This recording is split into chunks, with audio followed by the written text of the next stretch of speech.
Your story is waiting for you today. Your story has something new to say. But your story will only come out to play when you're alone. Alone. Alone in a room with invisible people. The following episode may contain swearing. Alone in a Room with Invisible People is brought to you by hollyswritingclasses.com. Hi, I'm Rebecca Galardo, and I'm the host of Alone in a Room with Invisible People. I'm here today with author and teacher Holly Lisle, and this is a mini episode where we are answering one of our listeners' questions. So, the question for today is it's two questions in one, and it's from Rebecca Ann. The first question is, do I introduce all of my characters at once because they are 4 generations of the same family? The second question is, there are dark secrets running through all 4 generations. How do I intertwine them into the plot? Okay, Holly. All right. First off, this is a complicated question because you are talking about significant world building and character development and intertwining of plots. And this is what we would call an advanced question. Okay, for someone who has already written some straight linear fiction with one main character, one main conflict character, antagonist, and a very simple straight line plot all the way through to the ending. This is kind of like the secret texts, in that there are multiple characters with multiple needs and multiple conflicts who all have to interact both with each other and with the world's conflicts that are coming at them. So, with the caveat that this is playing the game on hard mode, let me go ahead and say that the first thing you do to make this work is you figure out what all of the secrets are in advance. This means you take your character, you write out a character biography of just the things that are important to that character and the things that the essential points of that character's life where something went wrong. Character is not built when things are easy. Character is built when things are hard. So as you are building your character, you look at what broke in this character's life and how the character worked around that, how the character resolved it, fixed it, or didn't, and how that has left an ongoing hanging thing that this character must then resolve. So you figure out each of your primary characters' most important conflicts and how you think that conflict needs to resolve in the story. Now, the conflict is going to be different than the secret, different from the secret. The conflict is going to be what this character wants his or her life to become and how the character both plans to do it and how the character either actually succeeds in doing it or fails, which are completely different things. The way you think that you're going to get to your objective is almost never the way you actually do. So then, after you do that, if you are writing in one book, you go through and you figure out a structure. Now, here we're going to talk briefly about story structures. And let's kind of bounce this back and forth. I know I use plot cards, and I figure out, in a linear plot, you only have one character whose core story you're following. So you just do a sequential run through of this happens, then this happens, then this happens, then this happens. If you have 4 main characters, then you have to do 4 separate sets of this happens, then this happens, then this happens with 4 different characters. And then you have to start playing around and moving your cards around, numbering them with the Okay, so she said introduce all my characters at once because there are 4 generations of the same family. Right. So, the way that what popped up in my mind is when I took my kids to meet my great-grandmother on her 100th birthday, which I don't even know if you remember this, but I remember it very, very, very vaguely. Yeah.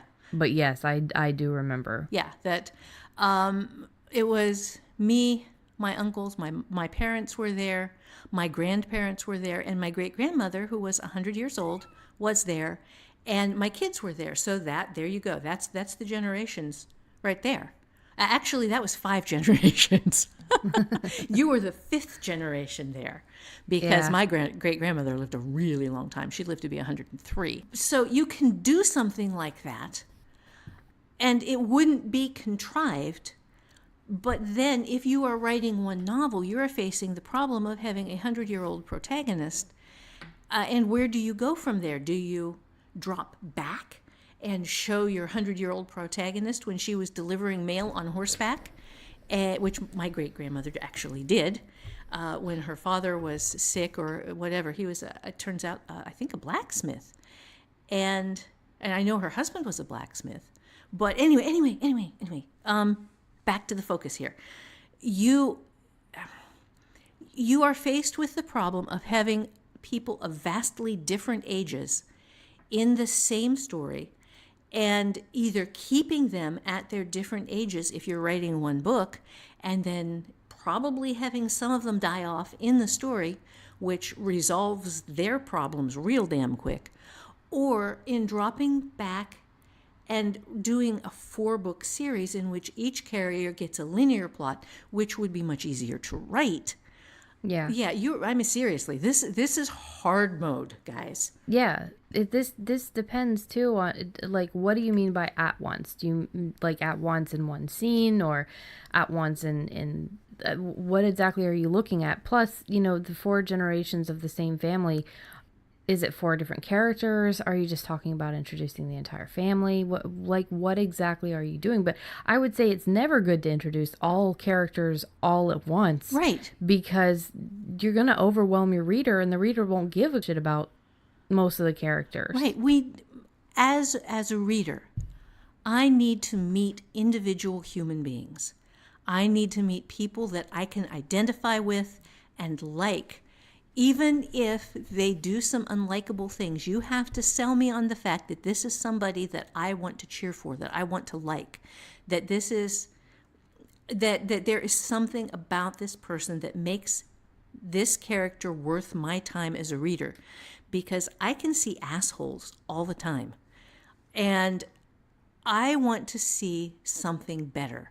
I want, when I am reading fiction, to step into a world where people I care about are doing things that I think are important.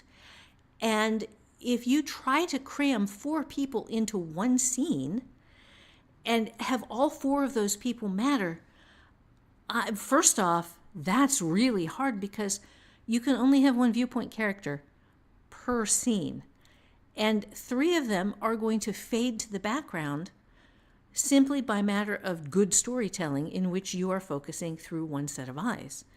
So, you are at simplest, structure-wise here, looking at doing 4 scenes individually in which each of the 4 primary characters is looking at the world through his eyes, either in first person or in third person, and probably third person, because I got to tell you, doing multiple first person in one series is, or in one story, is an act that I have only ever seen Ted Sturgeon pull off successfully. You have to have really defined characters, and you have to have God skills in writing.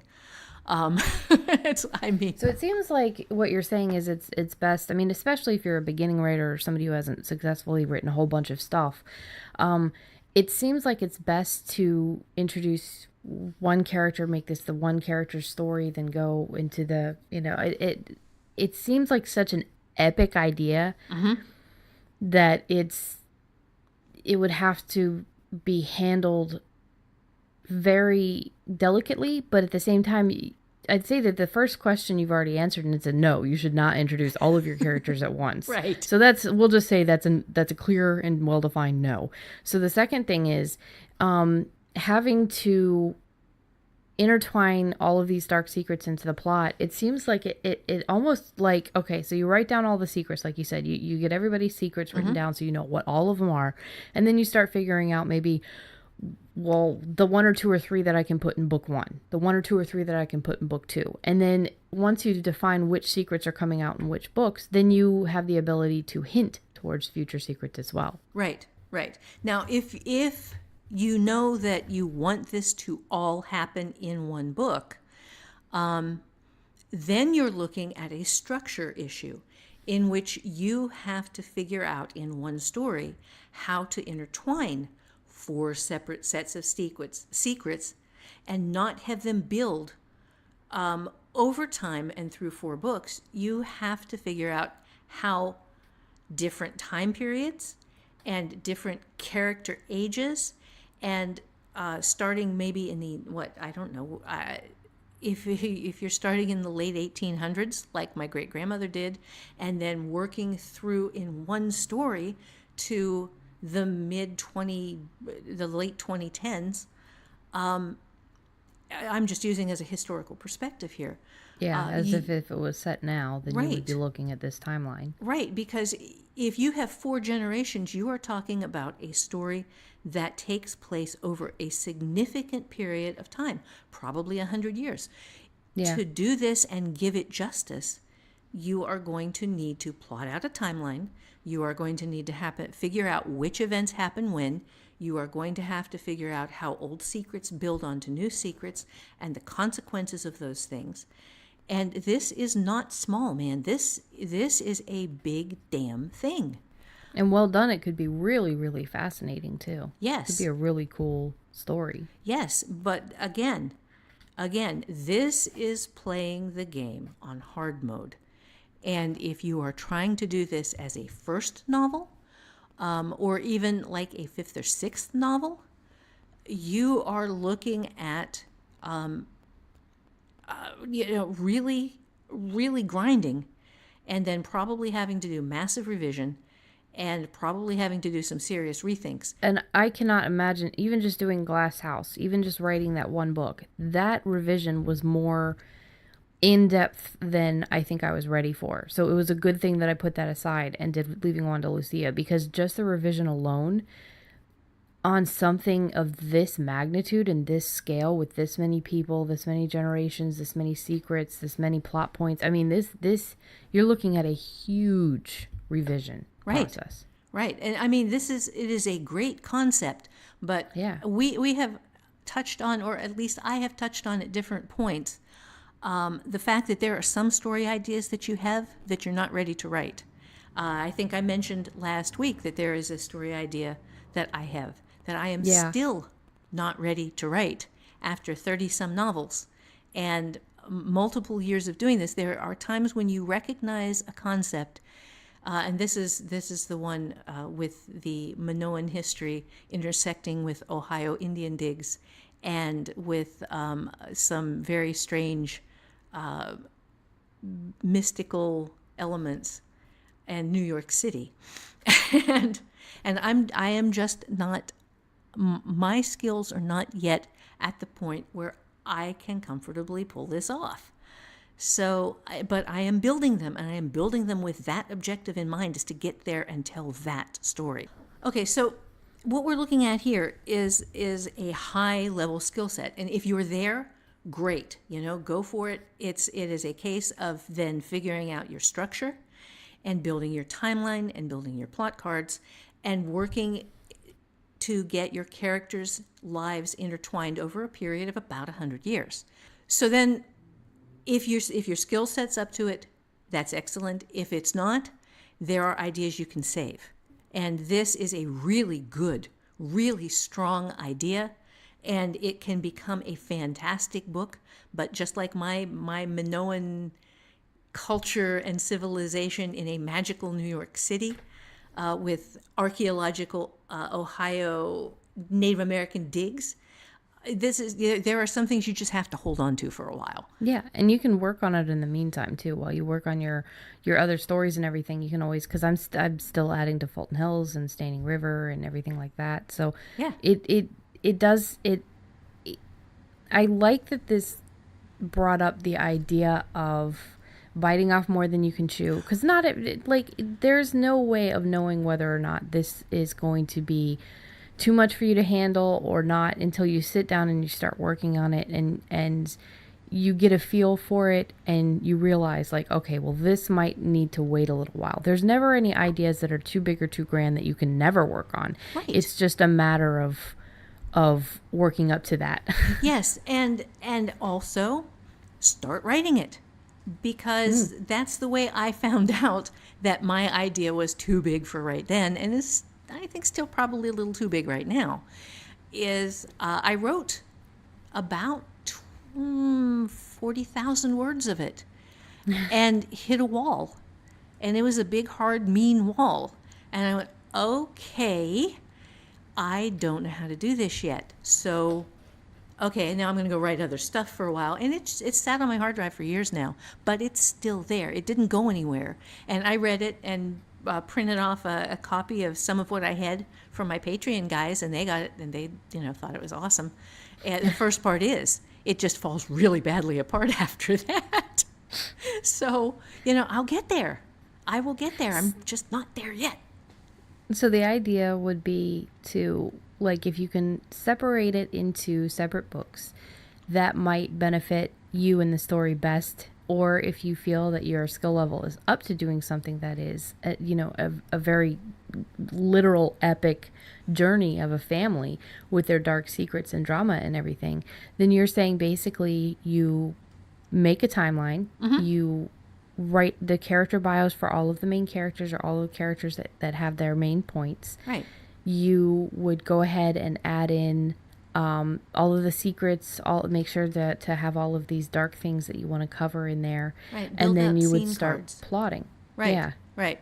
Yeah. Okay. So let me say, I have a very inexpensive, and by that I mean under $10, class that if you are not, I don't know where your skill level is. So if you are not there yet and you have not done scene cards and you don't know how to plot, that Create a Plot Clinic is under $10, and it teaches you the step-by-step process for doing that. And Curate a Character Clinic is also under $10, and that one would help with the building the biographies and the dark secrets and stuff like that. Right, too. exactly. Yeah. Yeah, so this is because I just, and also, even though we are answering Rebecca Ann's question, we're also answering, I think, probably other folks who are facing this same problem or will be in the future. So yeah. Well, I mean, and it's not, what she has given us is just the very basic, couple of questions here, but this is something that other writers have attempted, will attempt. Some people have been successful, some people have not. So this is probably pretty common when it comes to, especially when it comes to something like a literary drama. Oh yeah. Yeah. So I mean, if you are actively writing and writing regularly, you are going to have some awesome ideas that you're not ready to write yet. It's just going to happen because your brain can think up all this amazing stuff, but then it doesn't. It can see you in the stars and flying in a spaceship, but it just doesn't quite have the launch module ready yet. And again, this is not us saying that you're not ready to write something. This is us just saying that you could run into this situation. So the best thing to do is, like Holly said, start writing it, start plotting it, start writing your character biographies. And if you feel that, because things change too. If you feel like you wanted to write this one big, huge book, and then you realize that, no, I want each character to have their own book or something like that. The only way you're going to define that for yourself is by trying. Yes. Oh, okay. Which reminds me of something. I have had so many people say, well, I've got this whole book figured out in my head. I know exactly what's going to happen. No, you don't. Yeah, we discussed this one on, which one was it? Debugging a Plot? I think so, yes. I think, yeah. But it bears repeating, because sometimes people won't hear it the first time and they'll hear it the second time. You don't have the book plotted out in your head. You have a very rough concept that feels whole, because that's what your brain does. The second you get it down on paper, all of the little places that are missing are going to become very apparent. So, which is good. Yeah. You want that to happen. And this is the Yes. same thing with organization techniques, right? So we think, okay, well, we've got it, but we're stressed. Why are we stressed? Well, if we had everything, then we wouldn't be so stressed. So you start writing down to-dos. And what you're doing is you're emptying your head of these to-dos you already know about, and then more pop up. So it's going to happen. It's the same thing with fiction. You have a plot in your head. You think you've got it down. When you start writing down the question or the plot or what you have, your brain is going to start thinking, oh, thank God, now I have room. I can think about this. Right. And then it's going to start giving you plot holes. It's going to start giving you characters. It's going to start saying, well, what happens with this? That is what you want. Yes.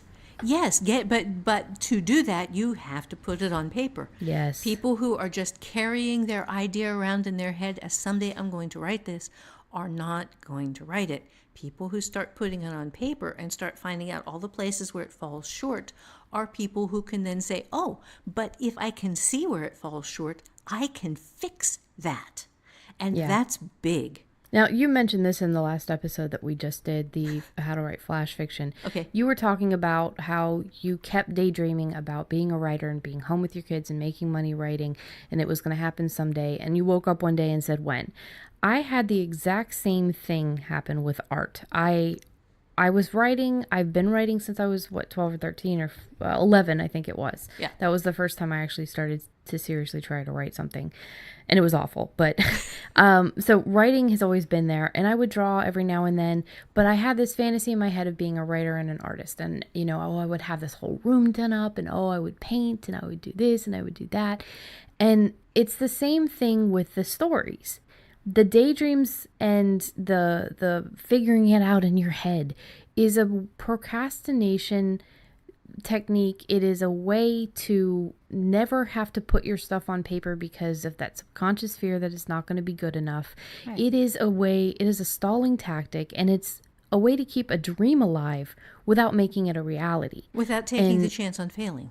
Exactly. Yeah. And this is the exact same thing. If you're sitting there saying, oh, I just don't have time, that's bullshit. I'm sorry. I don't want to be cruel. I don't want to be mean, but I have worked 80-hour work weeks. I have woken up at 4:30 to 5 to get to work at 8 because I didn't have a car, to stay at work and clean houses. I was a maid and we were constantly on the move. And then I would get off of work. I would get home at 9 and have to be in bed by 10 so that I could wake up and do the whole same thing over again. And I still found time to write, draw, make jewelry, read. You can make the time if it is something important to you. And I completely understand that some people have 6 kids and 2 jobs. But if you go to the bathroom, you can write down ideas. This is true. Yeah. If you sit and you eat a meal, you can sit there and you can write down a plot or write down a bit of dialogue that popped into your head. There's always a couple of minutes, and sometimes that's all you have. Yeah. Sometimes that is literally all you have is a minute or two here or there, and that is enough. It is. I have done this in 10-minute spurts, where I would just set a timer for 10 minutes, and in 10 minutes I would write just as fast as I could, acknowledging that, well, I'm writing shit, but at least I'm writing. And just you can do it in 5. If you only have 5, set a timer and focus and just write for 5 minutes. And do it as often as you have 5 minutes. And you will be amazed at the amount of work you can accomplish. But I want to say something more about Becky's little story about art, is that about a little more than a year ago, she decided that she was going to get serious about her art. And so... this is 2016, the end of 2016, I decided. Yeah. And she went from being a pretty decent amateur artist to being professional grade artist in 1 year by just burning through it, man. She did something every day. She joined this group. She did all of this work. And if you go to her RebeccaGalardo.com website, you can see her artwork. And she is just damned amazing. And this was 1 year. 1 year. Take also into account that this is my mother speaking about her daughter's art. Okay, so but it's not just me, because she is actually selling her artwork. So do not just ignore her, because she is diminishing the quality of what she does because she is bashful, but I'm not. I am very proud of what I've been able to accomplish. There's some really amazing things in there. And again, this is me earning my time, though. This was me. I spent many years working my ass off, 80-hour weeks, sometimes more, on different things. I ran an Etsy shop. A lot of your wonderful people ended up supporting me when my husband went into an accident, and they bought some things off of the Etsy shop. Yeah. And I was a maid. I was a waitress. I was working in call centers. I have definitely earned the time to put into this, and I'm still paying for it because we don't have the kind of money that eventually I want to have. I want these to be a career thing.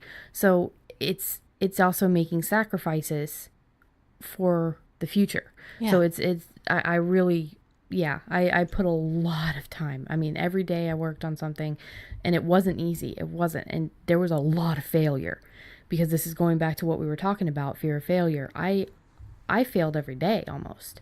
Yeah. You know? And that's a lot of painting is failing every day until you have the finished product. Right. So it's just, the story is the same thing. If you never write it down, you are never going to write the book, ever.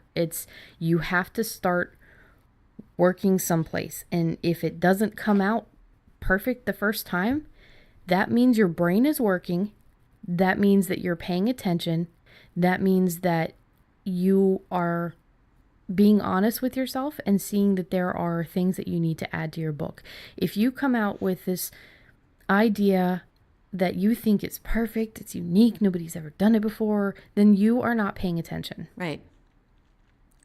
And that's where writing it down matters, because at the point where you write it down and start reading more broadly, you will see that, there have been people who have done this before, and what you have to bring to the story is yourself, because you are unique and irreplaceable and unduplicatable. And if you put yourself and what is true to you into the story, into the pain that you have lived and the conflicts that you have dealt with, nobody else can copy that. Yeah. Because that's you. Yeah. You might have a story idea that has been done before, but you haven't done it before. Right. And that's what you bring to it. You bring yourself to every piece of fiction that you have bought and earned with your life. So I think we covered a good amount of stuff in this one. I think we have. So that has been the mini episode, unless there's anything else that you wanted to add, Holly. No, just sit down and actually start doing it. So again, you can follow us on all the socials at AIARWIP. That is on Instagram and Twitter. Wanted to thank everybody that has been sharing what we have been sharing, and you guys are amazing and awesome. You can find us at Alone in a Room with Invisible People on Facebook. Go ahead and give us a like, and you can comment and share and everything on there as well. And you can follow our episodes, the show notes, and everything else at alonewithinvisiblepeople.com.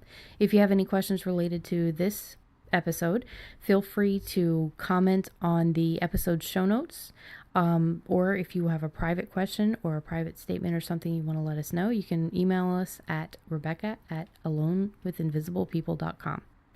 I guess that's it for today. That's it, yes. And thank you so much for listening and for hanging in with us. And go out and write something awesome, or write something terrible and just do it and learn from it. Yes, either way, right. Yes, just write something. Yeah. All right, well, we will see you guys on the next episode.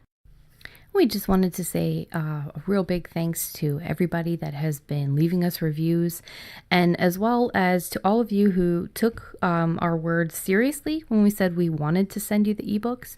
Thank you very much for letting us know that you have recorded, and sending us screenshots and saying, this is my username, this was this.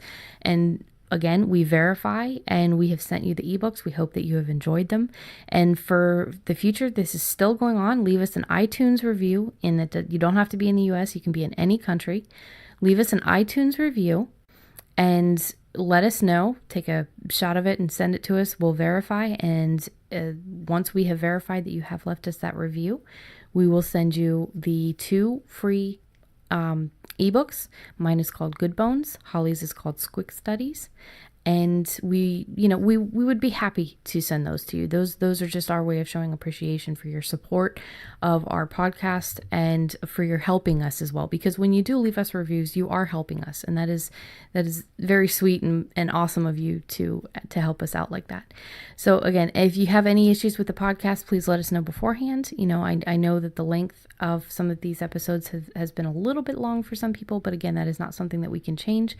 The length is something, if you have to listen to it in spurts, you can do that. That's what I do with most of my podcasts. So any other issues, any concerns with the sound or anything like that, let us know. You can email me at show@alonewithinvisiblepeople.com. And now a word from our sponsor.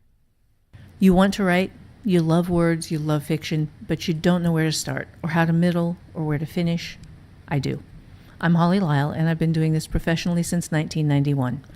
And I know how I did what I did to go pro, and I'll be happy to show you what I've learned. Start with my free 3-week flash fiction class at hollyswritingclasses.com.